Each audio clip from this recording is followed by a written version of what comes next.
बड़ी खबर मौलाना तौकीर रजा से जुड़ी हुई सामने आ रही है। मौलाना तौकीर रजा को जमानत की खबर है। जमानत के बाद भी जेल में रहेंगे तौकीर रजा।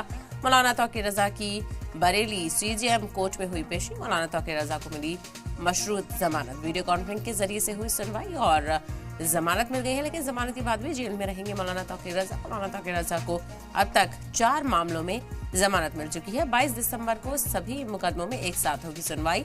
बरेली की एक अदालत ने बरेली पुरतशद्दुद मुजाहरे में मुलजिम बनाए गए मौलाना तौकीर रजा और नदीम खान को 1-1 लाख रुपए के मुचलके पर मशरूत जमानत दे दी है। एडिशनल डिस्ट्रिक्ट गवर्नमेंट के वकील ने यह जानकारी दी। एडवोकेट महेश सिंह यादव ने बताया कि दोनों मुलजिमीन ने अपने वकीलों के जरिए से एडिशनल सेशन जज अमृता शुक्ला की अदालत में जमानत अर्जी दायर की थी। हालांकि जमानत के बाद भी मौलाना तौकीर रजा जेल से बाहर नहीं आएंगे, क्योंकि उन पर 6 दीगर मामलों में जमानत जेरे इल्तवा है। मशरूत जमानत देते हुए अपने फैसले में कहा कि मुलजिम जांच अफसर की इजाजत के बिना शहर नहीं छोड़ सकेंगे।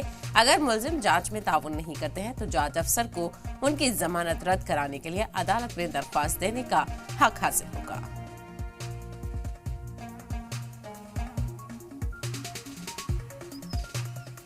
तो मौलाना तौकीर रजा को जमानत मिली, लेकिन जमानत के बाद भी जेल में रहेंगे वो, क्योंकि कई और दीगर मामले उन पर चल रहे हैं। और बताया चले तौकीर रजा को 26 सितंबर को बरेली पुलिस ने गिरफ्तार किया था, तब से वो जेल में बंद है।